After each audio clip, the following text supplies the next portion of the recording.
Playoffs are right around the corner, and there's only 2 more weeks left in the regular season. Tonight we have the Athens Bulldogs taking on River Valley. The Trimble Tomcats hit the road against the first place Alexander Spartans, and we had the biggest game in the MVL when TriValley took on Maysville. And it's all up next on Gridiron Glory!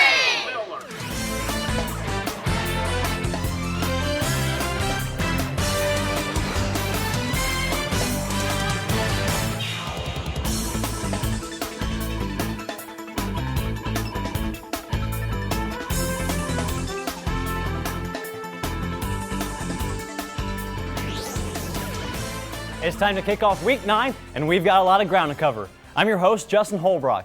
Now that tonight's games are over, the only thing separating us from the playoffs is 1 more week in the regular season. With that being said, winning these last 2 weeks is vital for who winds up in the playoffs and what seedings they get. Now the tables have turned in the SEOAL. Logan came in tonight on a 2-week drought, and Gallup Academy was still riding high from their first win of the season. Blaine Caraher was in Gallup Police tonight, and Blaine, this might have been the last trip to Memorial Field for Logan. Well, yeah, you know, the Blue Devils, they're joining the Ohio Valley Conference next season. So tonight's game, it really marked the end of this SEOAL matchup, and boy, oh boy, was it fun. It was senior night, and this marked quarterback Cole Carter's last time under the Memorial Field lights. But Logan, they started this game off. Jeremy Minor, he finds his way to the end zone early in the first. That's his first touchdown of the year. Logan, they're now up 7-0. Cole Carter isn't having it. 6 plays later, he steps back, slings one to Devin Henry. Logan can't touch that kid, and now Gallup and Logan are all tied up. 4 minutes left in the first. And now on the ensuing drive, Logan gets pushed into a corner. 3rd down, they're trying to convert. Lane Little, he drops back, looking for a set of Chieftain hands, but he can't find them though. Well, that was a huge stop for Gallup Academy early on. Well, yeah, Justin, but just wait what happens here. That punt hits a Blue Devil in the back, and then Logan, they end up falling on it. So now it's Logan ball on their own 29-yard line. This puts Lane Little in the perfect position to do this. Check that textbook spiral, falls into Isaiah Smith's arms. 13-7 now, with a couple minutes left to go in the first. And Gallup, they charge back with another touchdown, but Jensen Wallace, he fires right back on this kickoff. Wallace, he gets on his horse, and it takes not 1, 2, but 3 Blue Devils to pull him down. And that big run from Wallace puts Little in a perfect position once again to look to his favorite receiver, Isaiah Smith, and he's off to the races. Logan, they end up taking this SEOAL matchup 48-13. Well, I'm sure that Logan is happy to finally get back to their winning ways. Oh yeah, I mean, Logan, they needed that win tonight, and that's putting it lightly, Justin. The Chieftains, they knew going into this game that winning at Memorial Field is no easy task. Throughout the series between Logan and Gallup, the Blue Devils usually win on their home turf. And, you know, with this big conference game, tensions are bound to be high. Midway through the second quarter, a scuffle broke out, flags were thrown, and a couple of players from both teams were ejected. But let me tell you, after this, Memorial Field was loud and electric. Cole Carter, he had a burst of energy, but this burst of energy was really short-lived. Carter fumbled soon after, and then in the second quarter, Carter just was not having the same luck finding the guys that he did in the first. And then Logan really just took it from there. So with Lane Little under center, Logan had a pretty balanced offense tonight. Oh yeah, I mean, you really can't usually say that when a quarterback records 5 touchdowns through the air, but Little, he's now tied for second in Logan High School history with 41 career touchdown passes. But tonight, Logan didn't just rely on Lane Little's arm. The Chieftains, they worked Colton Stiltwell, Corey Wilson, and Jeremy Minor into the mix for their rush game. And no surprises here, but Lane Little did scramble his way out of trouble many times tonight. You got to give some credit to that Logan line. One play late in the second quarter, Little had 12 seconds before he launched a pass down the field. And when you add his legs and arms into the equation, this guy just cannot be stopped, Justin. So after a close first quarter, this game really opened up. What does this win mean for Logan going forward? Well, you know, moving forward, a win is a win. And yeah, their losses to St. Francis de Sales and Jackson did serve up a blow to Logan's playoff hopes, but they still sit 7th in Division II, Region 5, and the top 8 qualify for the postseason. Logan is far from being eliminated, and tonight, after that first quarter, Justin, they really showed that they were playing like a playoff team. Well, like you said, Blaine, Logan's finally back in the win column. Thanks a lot. Now, 1 week is left in the regular season, and that means there's only 1 more week left to tweet at us with who you think deserves to be a Player of the Year finalist. You can tweet at me at gghost_Justin or at Gridiron Glory, and be sure to use that Glory15 hashtag. But Twitter isn't the only thing we do. You can find content of your team that you won't want to miss on our Gridiron Glory Facebook page, including pictures you can't find anywhere else. And don't forget, later in the show, I'll be bringing you the top tweets and Snapchats from this week. The South Gallia duo of Landon Hutchinson and Isaiah Geiger totaled over 400 yards and 7 touchdowns in a rout of Ohio. Corbin, you were out in Mercerville, and it looked tonight that the Rebels were going to keep it going against Southern. Yeah, heck of a performance by those two last week, and South Gallia needs them to keep it up because the Rebels still have a slim chance of reaching the postseason. And who better to play spoiler than the Southern Tornadoes? Southern entered the game at 3-5, hoping to end that season on a high note, but there's the man we were talking about, Landon Hutchinson, 6 total touchdowns last week. He even had a pick 6 on defense, earning him our Gridiron Glory Player of the Week. So did Hutchinson keep dominating tonight, Corbin? Well, by comparison, his stat line was a little bit more quiet. He had that fumble there on the first drive, a little miscommunication in the backfield, but he didn't need to have a big night because of that man right there, Isaiah Geiger, number 1 on South Gallia. He's part of that two-headed monster for them on offense, and on this play right here, really turned on the burners. If he was playing Madden, he'd be holding down R2. That's 86 yards, putting South Gallia on the board. And after a run like that, what do you need? Water, of course. And he would need it because Geiger had a huge night. Yet again, this looks a little familiar. Different play, same result. This time 75 yards. Geiger would have a huge night. 348 yards on 18 carries. Justin, that's almost 20 yards per carry. That breaks the South Gallia single game rushing record. 2 touchdowns and maybe a candidate for our Player of the Week this week. Well, a possible candidate. And that duo is impossible to stop. Corbin, South Gallia wins again. Thanks a lot. Now, bragging rights and the TVC were on the line because the TVC collided the best 2 teams. Lucky for us, Kelsey Steele was on the sidelines for this game between Trimble and Alexander. And we had no shortage of action tonight, Justin. Between conference crowns and playoff seedings, we knew the TVC had a lot riding on this game. But what no one could have predicted, the route that this game went. You could feel Alexander's energy right off the top. Mason Chapman setting the bar early after Trimble's 3-and-out opening drive. 15 yards here, 7 plays later, with just inches to go, Chapman tucks it in, 6-0 Spartans. Alex's next possession, Justice Jenkins reads Taylor Kimbrough like a book. Just 1 of 7 turnovers we're going to see in Albany tonight. Trimble can't get anything going, so Mason Chapman does. Second quarter, a fumble gives Alex beautiful field position. They capitalize. Spartans now up 13-0. Now Jenkins is taking the snaps, looking for room, needs some help off of the field after this play. And 2 plays later, look at this. He's under center and sends the pig flying. Somehow he finds Bryce Guthrie for 39 yards, and Trimble is on the board, 13-7. It takes Alex just 4 plays to respond, though, cool and collected. Mason Chapman connects with Jake Weaver. 21-7 Spartans going into the half, and apparently drinking lots of Gatorade in there. Only 3 plays into the opening drive of the third quarter. Mason Chapman's off for the races. What a night for the senior. Alexander with the win, 42-13. And now we're unable to get full stats for you tonight, but we do have some numbers from the first half. Mason Chapman with 4 TDs alone, and Trimble, on the other hand, held to just 98 total offensive yards. So, Kelsey, we knew Alexander had an edge going into tonight, but it wasn't really that competitive, and it wasn't even competition. You know, Alexander deserves all the credit in the world, Justin. They were prepared, and it showed tonight. Their defense was rock solid and created a lot of problems for Trimble offensively. They held Jenkins to only 35 yards in the first half, and that just does not happen. The Tomcats had 5 costly turnovers, really uncharacteristic for them. But when I spoke to Coach Ferris early this week, he knew Alexander's defense would be a big hurdle to jump. Unfortunately, they weren't able to come up with enough air. Going forward, Trimble has to be able to hold on to the ball. For Alex, their defense is flying, and now their offense is just catching up. And speaking of offense, Mason Chapman had some kind of day. I cannot speak highly enough of Mason Chapman. He flat out took control of this game. And not only did he take control, he did it with poise. The running back ran for 3 TDs. Not only that, threw for 2 as well. He's so dynamic and puts that on full display, especially tonight. He was 70 yards from hitting that 1,000 mark, according to our Trimble stat guy. Now, the Athens Messenger does have a different stat. We'll get to that shortly. Good night for Mason Chapman. Either way, Megs is going to be a great game next week. So Megs and Alexander are fighting for a league title next week. What can we expect really quick, Kelsey? You know, it's going to be a dogfight, but who better than Megs and Alexander to go at it at the last game of the season? You can't write a script better than that. Well, that's for sure, and it's a huge win for Alexander. As always, thanks for the great work, Kelsey. Now, if 1 is good, 2 is better. This is the 2nd week in a row we're featuring the MVL in our Game of the Week, and with good reason. Last week, TriValley took down Sheridan on the road, and tonight, the Scotties had another big showdown when they took on Maysville. A win for the Panthers would mean a potential 3-way tie in the MVL. but a TriValley victory would put the team one win away from winning its 5th straight outright league title. The Miller Falcons entered Week 9 sitting at 7th in Division 7, Region 25, and looked strong recently in their playoff push. But Anthony Locco joins me now and explain what's different across football state lines, Anthony. Well, tonight Miller had their hearts broken in West Virginia by a young man named Jared Nutter. This Wahama stud did it all on the field tonight on both sides of the ball.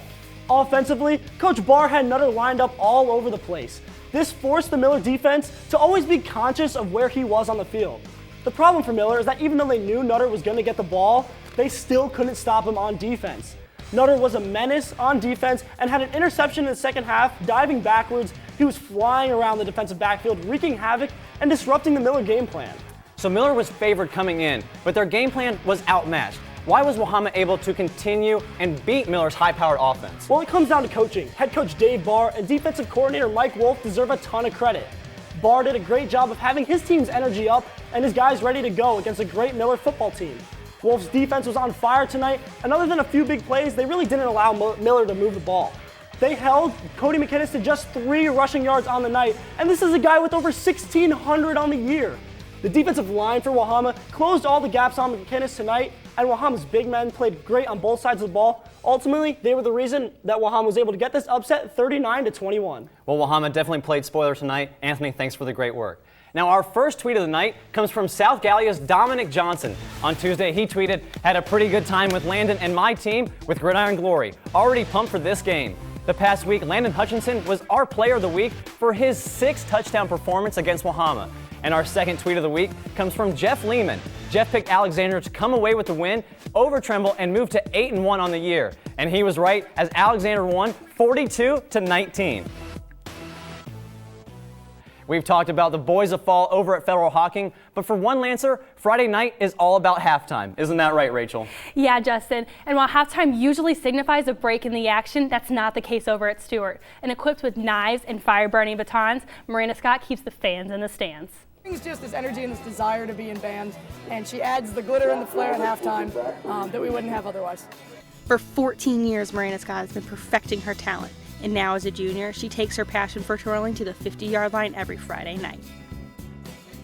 I started twirling around the age of 2. I went to my first competition when I was 3, where I basically fell in love with the sport, and here I am. Her success can be partially attributed to her mother, who has always pushed her to improve. So in the 8th grade, Scott began twirling fire. It's just something the feature twirlers do. It's a great crowd pleaser. So I think we got the first year of marching band under her belt in 7th grade, and then in 8th grade, we got every year. My goal was to add something more. So I said, okay, let's do fire. And she's like, what fire? No. So, but once she did it one time, she was hooked. Scott now twirls 3 fire batons at every game. She adds an element that is so unusual for high school bands. But the glitz and glam of Friday night can't happen without hard work and long hours spent practicing. Scott's drive to succeed paid off in April when she and her teammates represented the United States and Italy. They won the gold after competing against 21 other countries. She hopes her grades and talent will allow her to perform in front of bigger crowds at the collegiate level. But for now, it's all about the small school atmosphere and Friday night lights. Now, Miranda doesn't have a specific college in mind quite yet, but is looking into schools with both a good engineering program and a great stadium to perform in. I think it's safe to say that everyone over at Federal Hocking and Gridiron Glory is excited to see just how far this young athlete can go. Well, I definitely am, and that's an incredible story. Rachel, thanks a lot. Now, our first Snapchat of the week comes from the McDonald's in Jackson, Ohio. Here we have a picture of last year's Gridiron Glory Player of the Year, Hunter Sexton, about to chow down. Now, Jackson will play their 4th Saturday game of the year tomorrow when they play Talawanda at 1 o'clock. And our second Snapchat comes from the Alexander Spartans. Here we have Mason Chapman strapping on the helmet with the caption, "Preparing for Glory." And he was more than ready tonight as he scored 5 touchdowns against Trimble. In the Athens game against River Valley last year, the Bulldogs dismantled the Raiders in a 77-14 win. But Clay, with a spot in the playoffs on the line, this was a huge game for both teams and maybe the biggest of the season so far. Justin, Athens needed a win tonight to keep their hopes of getting a share of the TVC Ohio trophy alive, and the Raiders needed a win to stay in the playoff picture. Now, River Valley head coach Jared Sparling talking to his team before the game, and with a win tonight, it would be the most in over 20 years for River Valley, and they got off to a good start. First drive, Dayton Hardaway, he drops back to pass, and he hits Kirk Morrow in stride for 42 yards, and River Valley in deep in Athens territory early in the game. Now, 2 plays later, big Mark Rye, he punches it in from 4 yards out, 7-0 River Valley early in this game, and they're just getting started.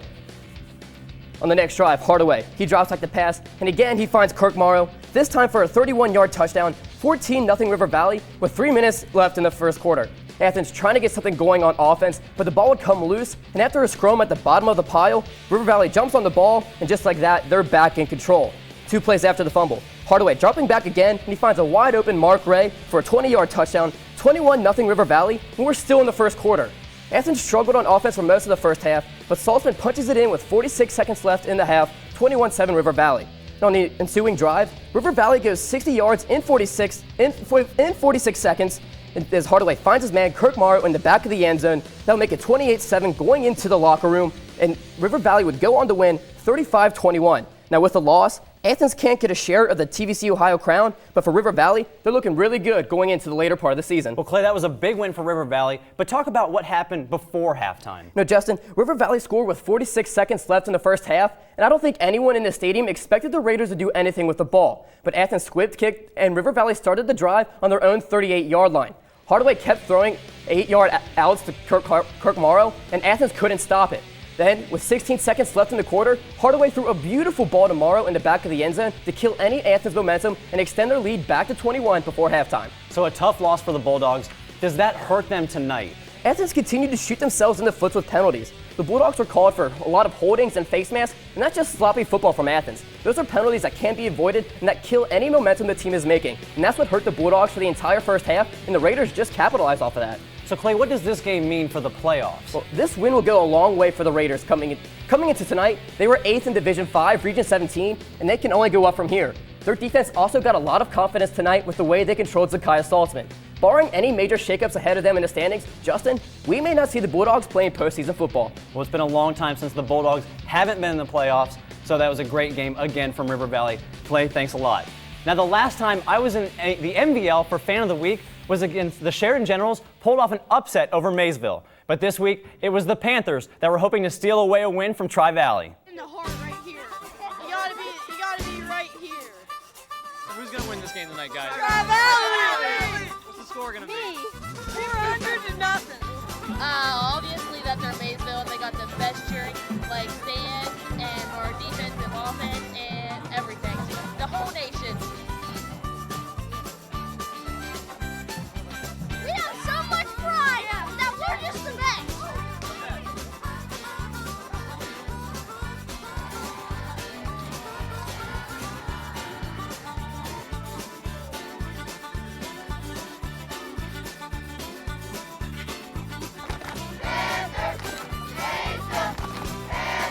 On Maysville tonight, and it was by far the biggest game in the MVL, and I found my biggest Maysville fan in Matthew, and he's our next Fan of the Week. TriValley hasn't lost an MVL game since 2010. In fact, the Scotties' last MVL road loss dates all the way back to October 21st of 2005. That's 39 consecutive road wins. Tonight, they travel to Maysville, a team they've never lost to.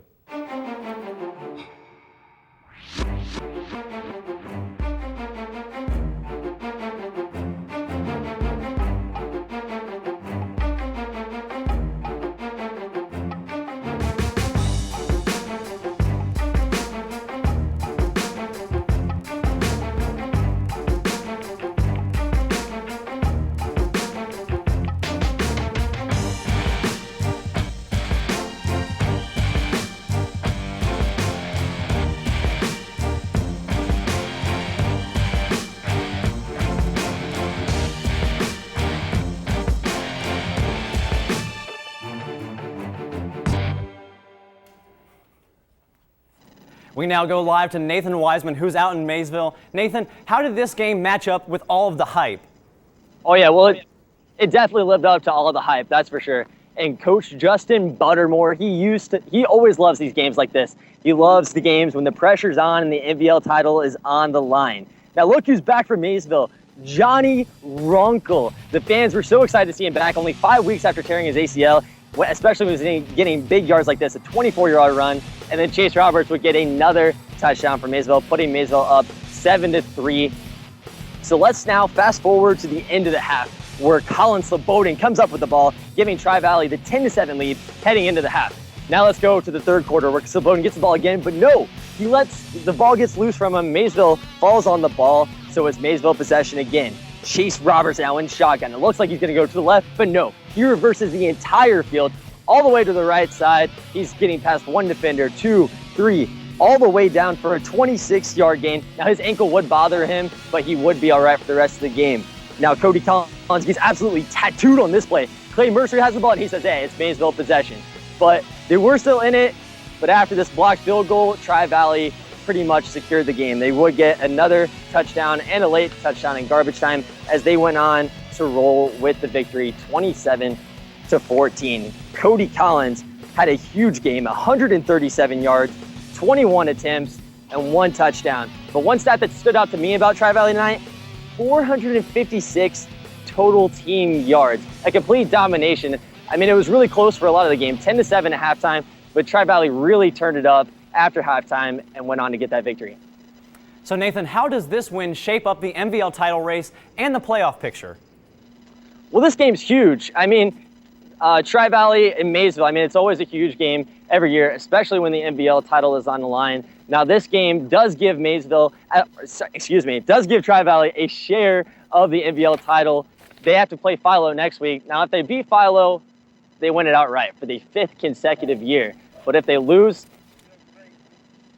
feels great. We knew it was going to be a huge game coming in, and we just had to do what we were going to do. The coaches set us up. We had good practices this week, and we played out. We didn't play very good in the first half, but we got together at halftime, and we just came out and played in the second half. Our kids would be very disappointed if it wasn't an outright league title. And I would too. I mean, our kids know that, and I think that's the expectation. So, we got to take care of next week.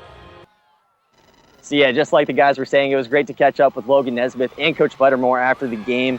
And like I mentioned, it was a huge win for Tri-Valley. As I was touching on earlier, they should get the outright title if they beat Philo next week, their 5th consecutive in a row.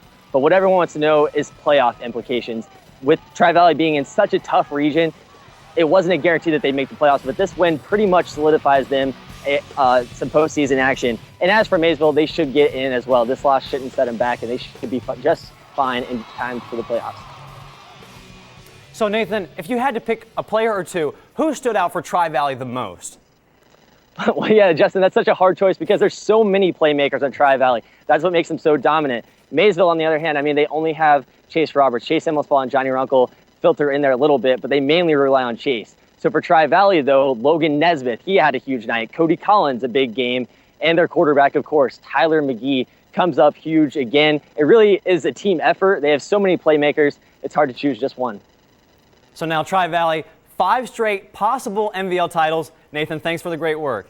Now, also, with that win, Tri-Valley takes another step to hold that top seed in its playoff region. And speaking of playoff seedings, the OHSAA releases its weekly playoff rankings every Monday. And you can see your team's seeding over on our website at woub.org/gridiron. Also, don't forget that we have a YouTube page at WOUB PBS. If you can't make it to the television in time, watch our show on Friday nights, and you can still stream it live every episode on YouTube.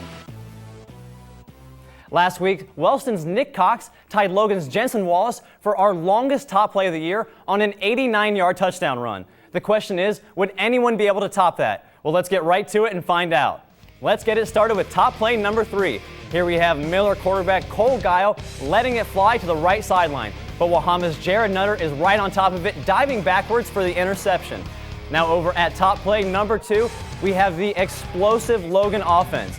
Lane Little drops back in the pocket. He's trying to find his man, and he throws up a rainbow. Guess who he's looking for? It's always the same guy. Isaiah Smith jumps over one Blue Devil and brings down the 29-yard touchdown. And here's the play we've all been looking forward to. At top play number 1, we have another TVC Hawking game. Isaiah Geiger takes the handoff, and he gone. This should look familiar because last week we had an 89-yard touchdown right at the middle. And Geiger comes close with this 86-yard scamper for the touchdown. South Gallia wins big 48-21, and they're rolling at the end of the season. Now, for some teams, next week will determine whether or not their season stretches into November. So here's a look at the games that we'll be at to close out the 2015 regular season. The odds are stacked against the Waterford Wildcats in making this year's playoffs, but an upset win over Belpre could launch the Wildcats into the postseason. Also in the TVC Hawking, the Southern Tornadoes take on the Eastern Eagles in what will be the last game of the 2015 season for both teams, who are looking for bragging rights in this rivalry game. Going into this week, the Bloom Carroll Bulldogs were sitting in 8th place in the Division IV Region 13 playoffs. And Bloom Carroll's game against Fairfield Union is not only our next stop for Fan of the Week, but is also a must-win if the Bulldogs have any hope of getting a shot at playing in November. Over in the TVC Ohio, the Athens Bulldogs are holding their senior night against the Nelsonville York Buckeyes. Plus, we'll get one last look at New Lexington when they take on the Sheridan Generals. If you're a TVC Ohio fan, you probably noticed there's one game we left off that list. The showdown between Alexander and Meigs will determine whether the Spartans win outright or if Meigs joins them in a tie for the top of the TVC Ohio. Straight in the making right now. I'm a senior and I want to go out on top. I don't want to lose my last game. It's going to be an incredible game. I'm full of excitement. The place should be electric. We're excited for our young men and just Southeast Ohio. This TVC Ohio is wide open. Where we're sitting right now, we're in a great position. It's all in our hands. Need to come smash them in the mouth. Take care of all the little things that end up being big things and hopefully get a couple wins. I mean, I can't really describe how bad I want to win the TVC outright. I hate losing. Ultimately, I feel like we're better than Athens and Alexander. We like what we see in Meigs. It's always been kind of that back of our mind, like, ooh, that's one we need, ooh, that's one we need. And so every week we get a little bit closer, it gets a little more anxious. The big picture is this: adversity, perseverance, dedication, camaraderie, sportsmanship, being a class act in everything you do. Hopefully you'll see the old Meigs come back this week, because if not, it's going to be a long couple weeks. Well, we'll see if the old Meigs comes back, but those games aren't the only thing on our show next week. We'll also be revealing our Player of the Year finalists with Nick Kimyati. Now, without giving anything away, here's a preview of the players that have a chance to grab one of those top 5 spots.